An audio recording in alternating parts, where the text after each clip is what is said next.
नमस्कार, मैं डॉक्टर सुधीर ढाकरे आज आपके सामने फिर से मौजूद हूँ, लेकिन आज थोड़ा टॉपिक डिफरेंट है।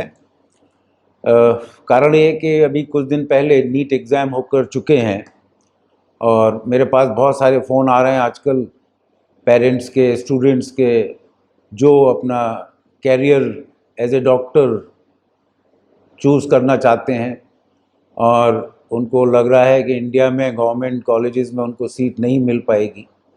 तो उन ऐसे स्टूडेंट्स के पास फिर केवल दो ऑप्शन रह जाते हैं। एक कि वो इंडिया में ही किसी प्राइवेट कॉलेज में एडमिशन लें, दूसरा कि वो इंडिया से बाहर कहीं एडमिशन लें एमबीबीएस के लिए। अब सवाल ये है कि इंडिया में जितने भी प्राइवेट मेडिकल कॉलेजेस हैं उनकी फ़ीस इतनी ज़्यादा है in comparison to universities like in Ukraine, Russia और मैनी अदर कंट्रीज़ कि हर बच्चा या उनके माँ बाप उतनी फ़ीस अफोर्ड नहीं कर सकते। बहुत ज़्यादा फ़र्क है। जैसे इंडिया में आज की डेट में मैं नहीं समझता कि किसी भी एमबीबीएस कोर्स की फ़ीस जो है 60 लाख से कम हो, और बाहर जो है मुश्किल से 20 से 30 लाख में आपका एडमिशन हो जाता है। 20 से 30 लाख में आप एमबीबीएस कर सकते हैं। तो ये काफ़ी बड़ा फ़र्क है और इसलिए लोग बहुत ऑप्ट करते हैं बाहर जाकर एमबीबीएस की पढ़ाई करना। अब सवाल उठता है, बहुत से लोगों के क्वेश्चंस ये होते हैं कि बाहर यदि हम अपने बच्चे को भेज रहे हैं तो कौन सी कंट्री सेफ़ रहेगी, कहाँ पर सस्ता रहेगा, कहाँ पर पढ़ाई अच्छी रहेगी। तो ये सारी चीज़ें हैं जो पेरेंट्स को परेशान करती हैं जब अपने बच्चे को बाहर पढ़ने भेजता है। और ख़ासतर से लड़कियों को जब पेरेंट्स भेजते हैं तो वो ज़्यादा ही चिंतित होते हैं। लड़कियों को लेके कोई स्पेशल उनकी सुरक्षा और दूसरे जो इश्यूज़ हैं उनको लेकर चिंतित रहते हैं और शंकाएं रहती हैं, उनके सवाल भी होते हैं। तो ओवरऑल आज मैं इसी टॉपिक पर एक वीडियो आपके लिए बनाना चाह रहा हूँ, जिसमें आज केवल एक इंट्रोडक्टरी कुछ बातें बताऊँगा। बाकी डिटेल्स में अगली वीडियो और भी बनाऊँगा, क्योंकि एक वीडियो में पॉसिबल नहीं है कि सारी डिटेल्स यहाँ एक्सप्लेन कर दी जाएँ। सबसे पहले आप ये सोच रहे हो कि मेरे को ही क्यों फ़ोन करते हैं लोग। उसका कारण ये है कि मैं खुद बाहर से पढ़ा हुआ हूँ। मैंने अपनी एमबीबीएस यूक्रेन से ओडेसा नेशनल मेडिकल यूनिवर्सिटी से की थी 1988 में, और तब कंप्लीट करने के बाद मैं तब इंडिया आ गया था और यहाँ पर मैं 88 से और आज तक यहीं अपनी प्रैक्टिस कर रहा हूँ।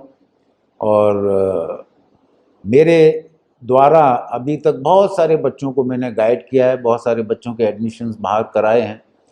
तो मैं समझता हूँ उनकी संख्या हज़ारों में होगी और अधिकतर 99% जो बच्चे मेरे से गाइडेंस लेके गए, they all are well settled in India.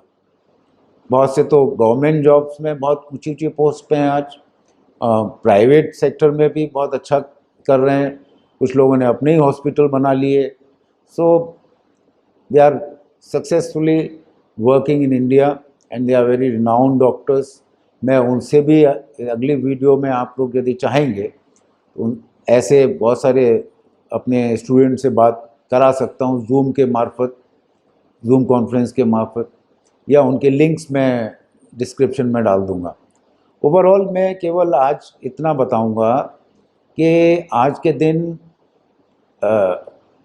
India के बाहर यदि आप जाने की सोचते हैं तो नेपाल है, बांग्लादेश है, और या फिर आप यूरोपियन कंट्रीज़ की तरफ देखते हैं तो यूक्रेन है, रशिया है, पोलैंड है, फिर साउथ में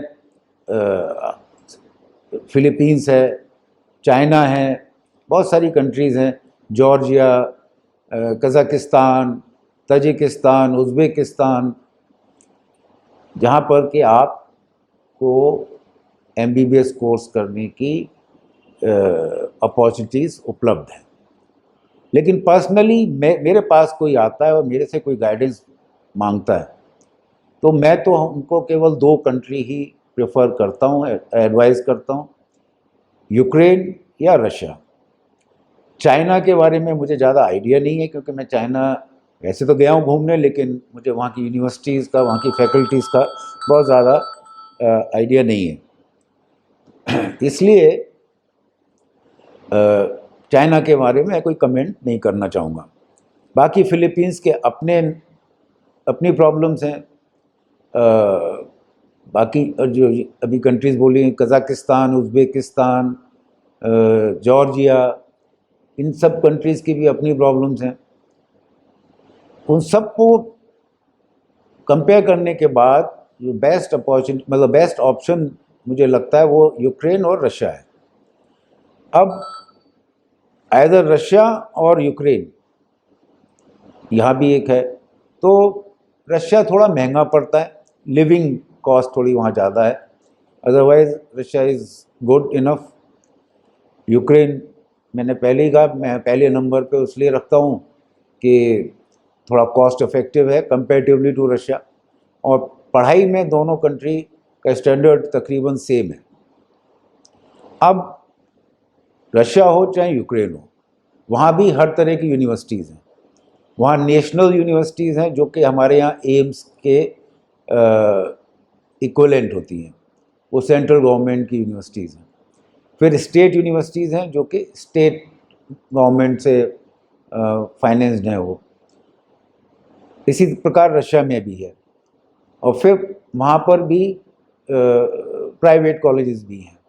लेकिन मैं कभी सजेस्ट नहीं करूँगा कि यदि आप रशिया या यूक्रेन पढ़ने जा रहे हैं या किसी भी बाहर की कंट्री जा रहे हैं, तो आप प्राइवेट कॉलेज को प्रेफर करें।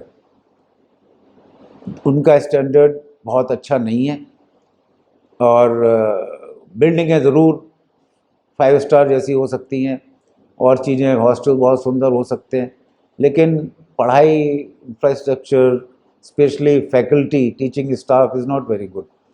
ये प्रॉब्लम है। तो never prefer for private medical colleges outside India, specially I am talking about Ukraine and Russia. अब गवर्नमेंट कॉलेजेस में भी वहाँ पर कैटेगरीज हैं, ठीक है, level 4, level 3, level 2, level 1। Level 4 is the highest. तो कोशिश करिए लेवल 4 यूनिवर्सिटीज़ में जाइए, क्योंकि उनकी फ़ीस में कोई बहुत ज़्यादा फ़र्क नहीं होता। यदि आप कंपेयर करेंगे तो पूरी साल की फ़ीस में 20-25 हज़ार रुपये का फ़र्क होता है। मेडिकल फील्ड ऐसी फील्ड है, ये कोई MBA या BA BSc वाले कोर्सेज नहीं है, ये प्रोफेशनल कोर्स है, और वो भी इंजीनियरिंग से भी अलग है। ये टोटली मेडिकल लाइन ही अलग है। यहाँ पर जितनी अच्छी आपकी ट्रेनिंग होगी, जितनी अच्छी आपकी एजुकेशन होगी, वही आपके आगे after completion of your education, वही चीज़ आपके काम आनी है। मुझे 33 साल हो गए प्रैक्टिस करते हुए, कभी भी किसी भी मरीज ने मेरे से डिग्री नहीं देखी, ना मेरी मार्कशीट मांगी देखने। वो तो मेरी काबिलियत पे ही मुझे जज करता है मरीज। जितना अच्छा मैं ट्रीटमेंट दूंगा, जितनी अच्छी मेरी ट्रेनिंग हुई है, जितनी अच्छी मेरी नॉलेज है, उसी पे आधारित है हमारा प्रोफेशनल कैरियर। इसलिए मैं सबसे यही कहता हूँ कि जब भी आप कोई यूनिवर्सिटी सेलेक्ट करें, बहुत कॉशियसली करें। किसी फ्रेंड या किसी कंसल्टेंट या एजेंट के कहने पर ना करें। आजकल तो बहुत आसान है, इंटरनेट के थ्रू बहुत कुछ आप खुद स्टडी कर सकते हैं कि कौन सी यूनिवर्सिटीज़ का लेवल क्या है। और तो यूक्रेन में यूक्रेन में जो अच्छी यूनिवर्सिटीज़ हैं वो भी मैं आपको या तो डिस्क्रिप्शन पे डाल दूंगा या फिर नेक्स्ट वीडियो में बताऊंगा। आज इसके अलावा दूसरी चीज़ मैं जो बताना चाहता हूँ कि Indian private college versus Ukrainian और रशियन कॉलेज, इन दोनों में क्या फ़र्क है। यदि आप इंडियन प्राइवेट कॉलेज में पढ़ते हैं या वहाँ बाहर पढ़ते हैं, तो कौन सा बेटर है। मैंने पहले कहा कि cost effective point of view से बाहर पढ़ना बेटर है। कम से कम आधा गुना कम खर्चे में आप वहाँ से एमबीबीएस करके आ सकते हैं। दूसरा पॉइंट है, वहाँ के जो गवर्नमेंट कॉलेजेस हैं जिनकी मैं बात कर रहा हूँ, अच्छे कॉलेजेस हैं, almost they all are old institutions, internationally renowned, और सभी की फैकल्टीज़ बहुत स्ट्रॉन्ग हैं, इंफ्रास्ट्रक्चर बहुत अच्छा है। यूरोपियन कंट्रीज़ हैं तो वहाँ पर वही स्टैंडर्ड है, लेटेस्ट सारे इक्विपमेंट्स आपको वहाँ मिलेंगे। तो ओवरऑल टीचरों का तो क्या कोई जवाब ही नहीं है, जिन यूनिवर्सिटीज़ की मैं ध्यान में रखते हुए बात कर रहा हूँ। तो ओवरऑल पढ़ाई का स्टैंडर्ड भी यहाँ के प्राइवेट कॉलेज से बहुत बेटर है। तीसरी चीज़, सेफ्टी। मैं बहुत ओपनली बोलता हूँ, इंडिया से ज़्यादा सेफ है। यूक्रेन में इंडिया से ज़्यादा सेफ एटमॉस्फेयर है सभी मेडिकल कॉलेजेस में, और स्पेशली फॉर गर्ल्स। वहाँ शहर भी सेफ हैं, लोग बहुत ओपन हैं, और लड़कियाँ भी रात में लेट नाइट भी कहीं जाती हैं बाहर शहर में, तो कोई खतरे की किसी प्रकार की वहाँ गुंजाइश नहीं है। चौथा पॉइंट है कि ये तो मैंने आपको खर्चा जो आपने कंपेयर कर लिया फीस वाइज, फिर लिविंग कॉस्ट में जो हम बात करते हैं कि इंडिया में आप हॉस्टल का लाखों में पे करते हैं, है ना। वहाँ पर गवर्नमेंट हॉस्टल्स हैं तो they are very cheap, hardly 35,000 40,000 per year hostel की फ़ीस है, जिसमें आपको इलेक्ट्रिसिटी, एयर कंडीशनिंग या air heating, kitchen with gas, है ना, and with security, everything is provided within this hostel fee which I have just told you.